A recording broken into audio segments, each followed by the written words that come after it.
inspected by someone trained by FEMA to do so.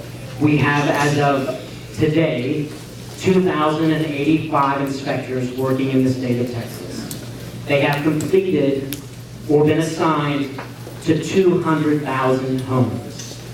So, I mentioned the large scale, almost 800,000 people who are looking for our assistance. I understand that it is very frustrating, in particular, if you know someone down the street who's already been inspected, and you're still waiting for your inspection. We are working as hard as we can to hire more inspectors, to get more people into the field, to get this process moving as fast as we can. So we appreciate your patience. We know it is very tiring, but it is just a very large-scale event that we are having to work through one person at a time, or one household at a time. What is the process? Because some people's neighbor gets inspected, somebody else doesn't get inspected. What is the process? Certainly you have to sign up before the 24th. And then what happens after that? How do you get in line? Even though, I know y'all are stretched thin, but what happens if it goes after the 24th? You keep on going, right? Yes, sir, absolutely. Once you have registered, you are in line to get an inspection. So that is the key to getting an inspection, going either to disasterassistance.gov or calling the 1-800-621-FEMA phone number, visiting with the DSA team like the team we have here tonight, or going to a disaster recovery center, which are going to be open from 7 a.m. to 7 p.m. We are expanding across the state, adding them in coordination with local and state government offices, helping us find locations. Today, is my understanding, we inspected a location here in Orange County. So we will be opening a center here soon, a permanent fixed site. And we will be adding, and I must tell you, Congressman Babin's office and the judge have been very, very strong advocates for this county to get you the assistance. We will be adding an additional local disaster recovery center. So there will be two places, one that is fixed in Orange County. I can't tell you exactly where it's going to be because we have to wait for the inspection process to go through. And another that will be a moving location that will be in certain places for a number of days and then move to different locations. So, well, let me just say this. You're talking about DRCs, right? Yes, sir. Okay. Well, let me tell you what FEMA was going to do. They were going to have Orange to share with Chambers County. And you would have to drive to Anahuac. And I told them, I said, that ain't going to work. That ain't going to work. So we got them with the judge. We got three of them coming. And do you know the locations yet, Judge?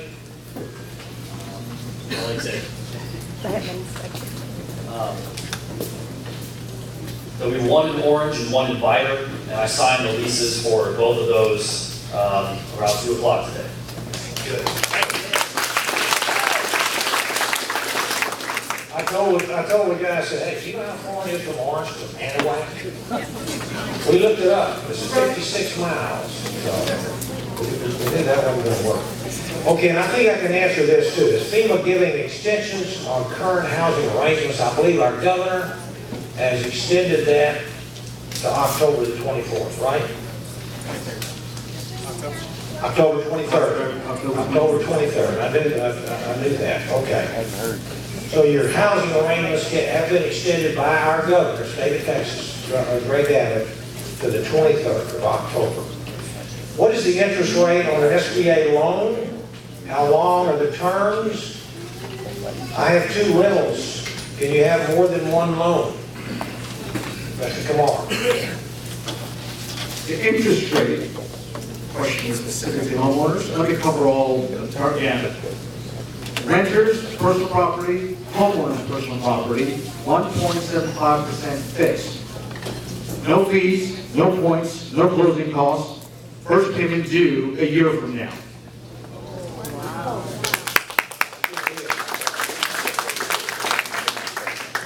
The term that the disaster unmet need, what that basically means is, as a result of the disaster, what were your damages? That's what the loss verifier establishes when they come out to see you. And that's usually 7 to 10 business days after you apply with the SBA.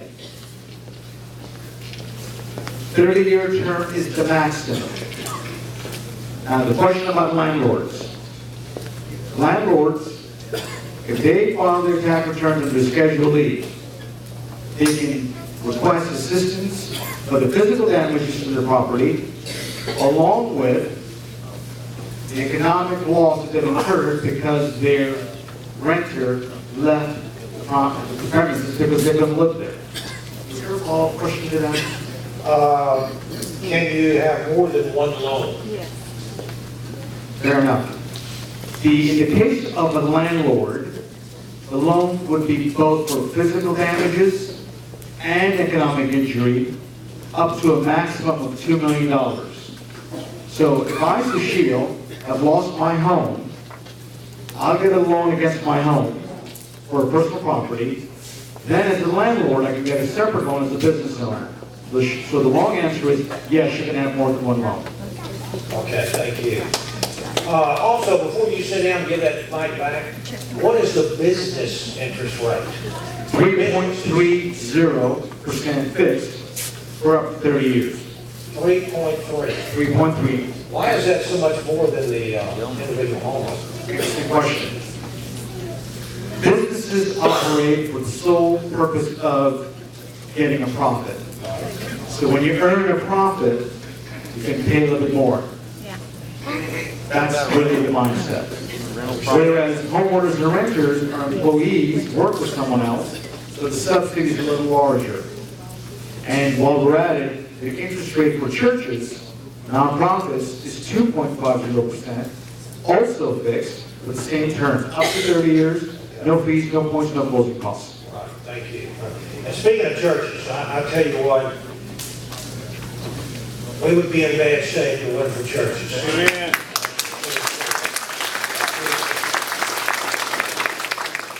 Okay, so, and these businesses need to put people back to work too. And may I make an appeal to Sure. you, sir, if there are,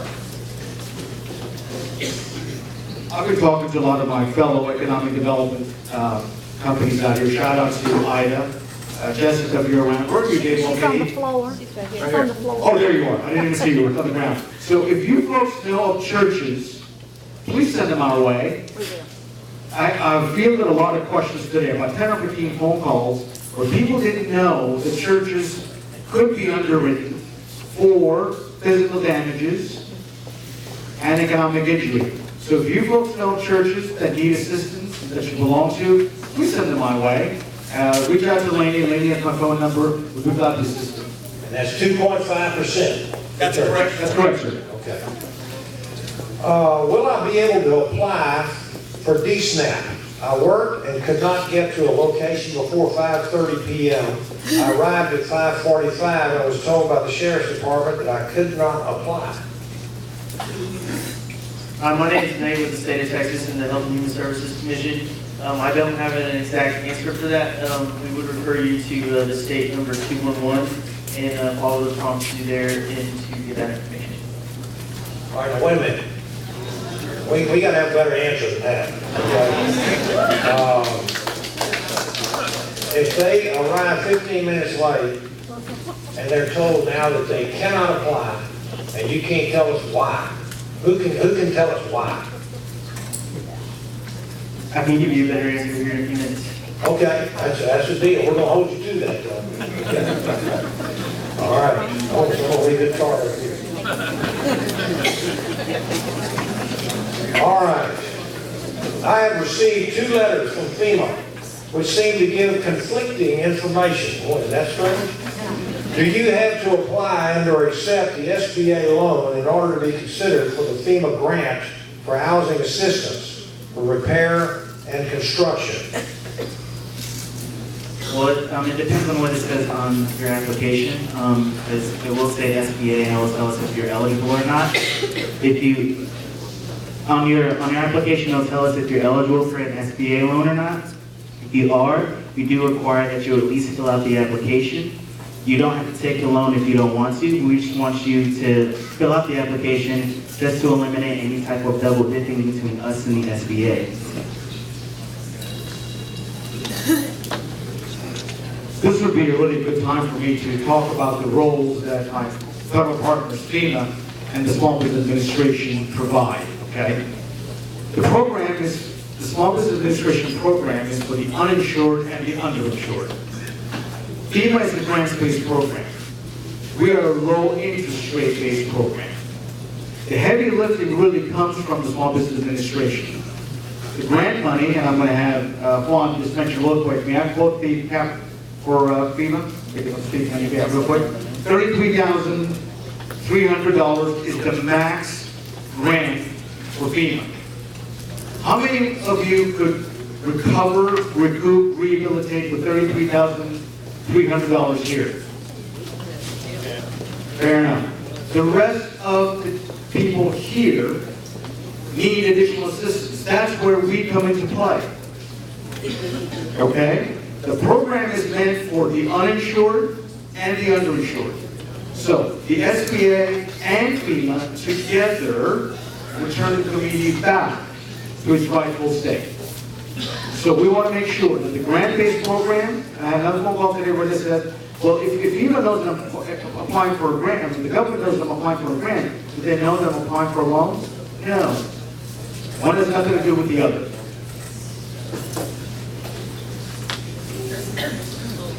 Thank you. All right, thank you. Do I have to wait on FEMA adjuster to visit my house before I can start repairs? And I'm denied, if denied for SBA, what assistance does FEMA provide? But how about the waiting question? Do I have to wait on FEMA adjuster before I start my repairs?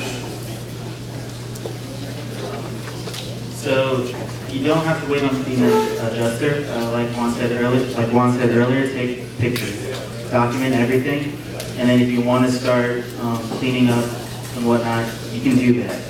What was the second part? Second question was, if I'm denied for an SBA loan, what assistance does FEMA provide? If you're denied with the SBA loan, everything comes back to FEMA. So you would be eligible for grant assistance, especially for personal property. If you have personal property loss, you would have to go through SBA first. If you are denied with the SBA, then it comes back to FEMA and we'd be able to assist you.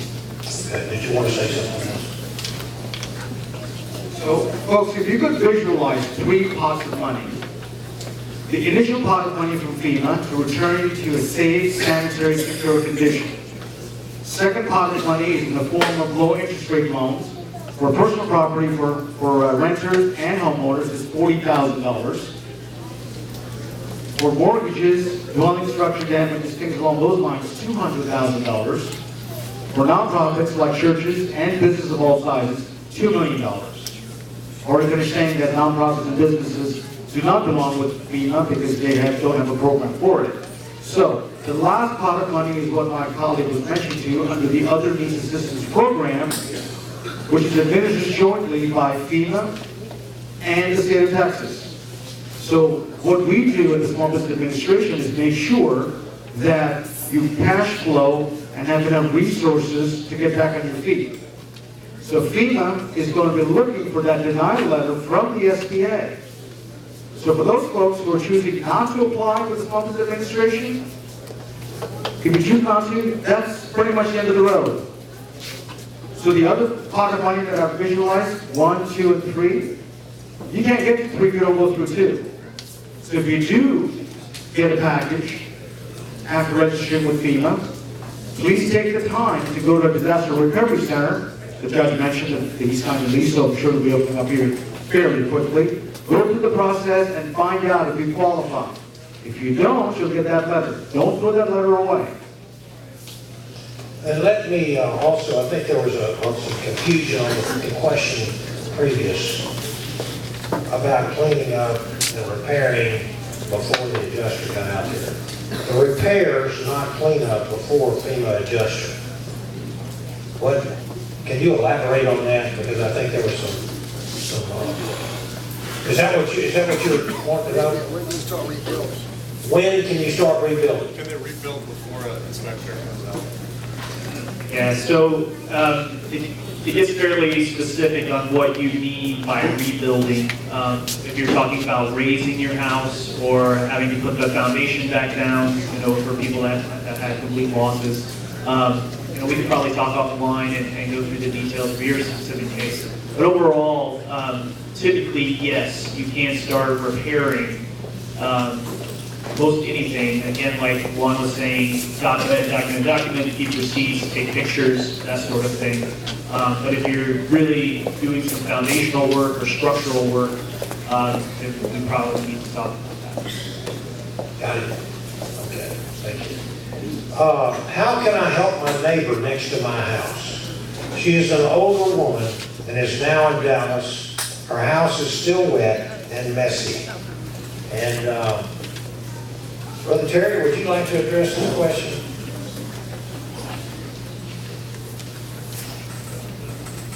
This is what being a Christian is all about, folks. We do have, within all of the disaster area, all the way to South Texas, volunteer groups that are doing what is called mud out. It's basically the process of removing furniture from the homes, also removing sheetrock, carpet, all the things that have been soiled by the storm, moving them to the curb, and preparing the house for washout and sanitizing to a particular chemical that will kill mold, keep it from coming back. There are various groups. I'm with the Southern Baptist Disaster Relief. There are groups stationed here in Orange County and in other parts of Congressman Baggett's district where you can make application for those types of assistance.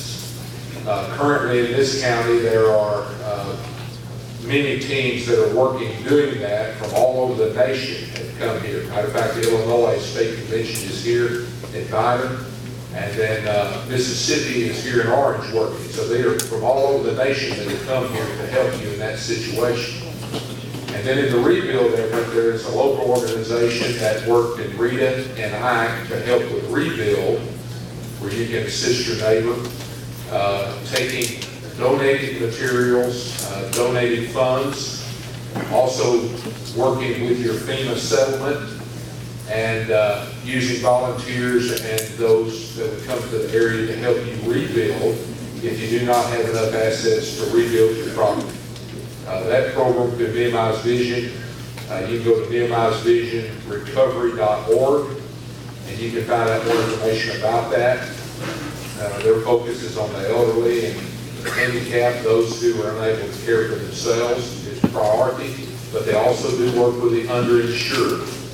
And so there's a lot of help out there currently for those who have not been mudded out. You need to do that, as the man said earlier, before there's more damage to your home. And you can make application at one of our centers. You can see me afterwards and I can help you with that, and we'll assist you from a volunteer basis. God bless you. Okay, that's good news. Are you denied a FEMA grant if you move back into your home before the FEMA inspector comes? Are you denied a FEMA grant if you move back into your home before the FEMA inspector comes? No, you are not denied a FEMA grant if you move back into your home. Okay, thank you. I have lived at the address for 33 years, paid taxes on the property. I let a friend park his trailer and use this address. Now I'm blocked out by FEMA. I haven't got anything. It was all lost in the flood. 71 years gone. How do I get in touch with FEMA? And here's an ID number. You understand what he's trying to ask here? I would say they would need. Why would he be blocked out? Because he let somebody come up there and use that address. They would need to see one of the DSA representatives and have them look into their file. And maybe we have these things called linked registrations, and that throws up a red flag for us because people try to use others' addresses. So they may need to go see one of the people in the back just to see if that is a linked registration, so they can get that problem fixed. It is hard to believe when you see all of the amazing ways that people have come together to help each other in this crisis. But there are people who see this crisis as an opportunity for fraud. And they come in, and there's two things I want to mention about that. One, FEMA never charges a fee for anything. You will not pay an inspector, you're not charged to remove debris. There's no FEMA person that's going to come to your house and say, I need this money to do this service. FEMA never charges. So the second thing is, some people come along, plaster FEMA on their truck and say, we're FEMA debris removal, pay me $250 up front, and then I'll be bringing a crew down the street next week. We've seen that. We see people who claim that they live in this area. They get the address of a damaged home, they take pictures from the outside, and they try to register with FEMA as a person who lives in that house.